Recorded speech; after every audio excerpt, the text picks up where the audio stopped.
2018 যখন আওয়ামী লীগ ক্ষমতায় আসে, 2/3 ক্ষমতার দেমাগে আওয়ামী লীগ কিন্তু এই তত্ত্বাবধায়ক সরকার ব্যবস্থা বাতিল করে দিয়েছে এবং এক্ষেত্রে তারা আদালতকে ব্যবহার করেছেন। তার বিএনপি সহ সকল রাজনৈতিক দল মেনে নিয়েছে যে জুলাই সনদ হচ্ছে জনগণের, বাংলাদেশের এই মুহূর্তে বাংলাদেশের জনগণের অভিপ্রায়ের একটা দলিল এবং এটা সর্বোচ্চ আইন, এই কথাটা বলা আছে।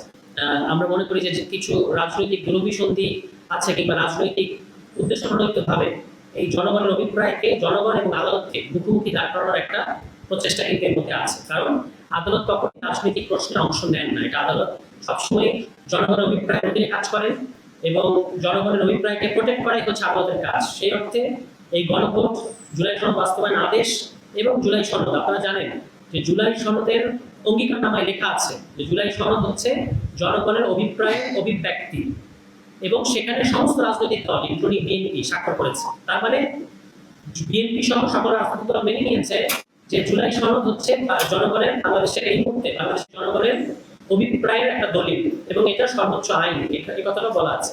কাজেই আদালতের কাজ হচ্ছে, আদালত কিন্তু এই জনগণের যে অভিপ্রায় সেটাকে প্রোটেক্ট করবেন, এটাই আদালতের কাজ। কিন্তু আমরা দেখতে পাচ্ছি রাজনৈতিক উদ্দেশ্যপ্রণোদিতভাবে আদালতকে জনগণের মুখোমুখি দাঁড় করানোর একটা প্রচেষ্টা আজকে আমরা দেখতে পেলাম যে গণভোট, জুলাই সনদ বাস্তবায়ন আদেশ, জুলাই সনদ ইত্যাদিকে যে প্রশ্ন করার একটা আমরা অ্যাটেম্প্ট দেখলাম। এই অ্যাটেম্প্টটা প্রমাণ করে যে আসলে এখনো পর্যন্ত জনগণের যে রায়, সে রায়কে অগ্রাহ্য করার একটা প্রচেষ্টা কখনই। অথচ সমস্ত রাজনৈতিক দল, বিএনপি সহ সকল রাজনৈতিক দল দীর্ঘ সময় জাতীয় ঐক্যমত্য কমিশনে বসে জুলাই সনদ প্রণয়ন করেছে, বিএনপি সেখানে স্বাক্ষর করেছে এবং তারপরে সেটা কিভাবে বাস্তবায়ন হবে সেটা নিয়েও আমাদের লম্বা আলোচনা হয়েছে। এবং তার মধ্যে থেকে বিএনপির সহ জাতীয় নাগরিক পার্টি, এনসিপি, জামায়াত ইসলামী সকলের মানে ঐক্যমত্যের ভিত্তিতেই কিন্তু সংবিধান সংস্কার পরিষদ এবং জাতীয় নির্বাচন এটা যে একসাথে হবে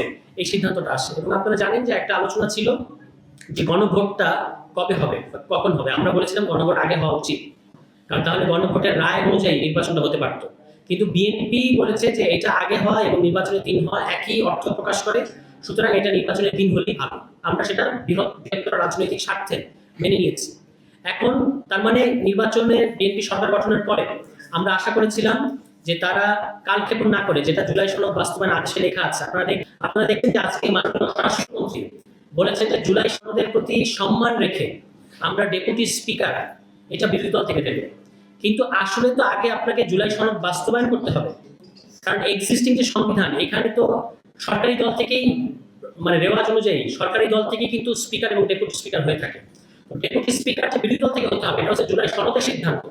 আচ্ছা, আপনাকে একটা জুলাই সনদ যদি বাস্তবায়ন আমরা করি, তখন এটা বিএনপি বা সরকারের উদারতা কিংবা জুলাই সনদকে সম্মান দেখিয়ে এই ধরনের কোনো প্রশ্নের কিন্তু কোনো প্রয়োজন পড়ে না। তখন এটা আপনাকে বাই ডিফল্ট আইন হিসেবে মান্য করতে হবে, সাংবিধানিক ধারা বা বিধান হিসেবে মান্য করতে হবে। আজকে রাজনৈতিক প্রশ্নগুলোকে এবং জনগণের আন্দোলনের ফসলকে এই ক্ষেত্রে যদি আদালতকে টেনে নিয়ে আসা হয়, তাহলে কি ধরনের পরিস্থিতির সৃষ্টি হয় এটা কিন্তু অতীতে খুব ভালো আমাদের বেশ কিছু বিখ্যাত নজির আছে। যে আপনারা জানেন তত্ত্বাবধায়ক সরকার ব্যবস্থা 1996 সালে যেটা ছিল জনগণের আন্দোলনের ফসল, তৎকালীন বিএনপি সরকার ত্রয়োদশ সংশোধনীর মাধ্যমে এটাকে সাংবিধানিক স্বীকৃতি দিয়েছিল। এবং পরবর্তীতে 2018 যখন আওয়ামী লীগ ক্ষমতায় আসে, 2/3 ক্ষমতার দেমাগে আওয়ামী লীগ কিন্তু এই তত্ত্বাবধায়ক সরকার ব্যবস্থা বাতিল করে দিয়েছে এবং এক্ষেত্রে তারা আদালতকে ব্যবহার করেছেন, তাদের দলীয় এজেন্ডার বাস্তবায়ন করার ক্ষেত্রে আদালতকে তারা ব্যবহার করেছে।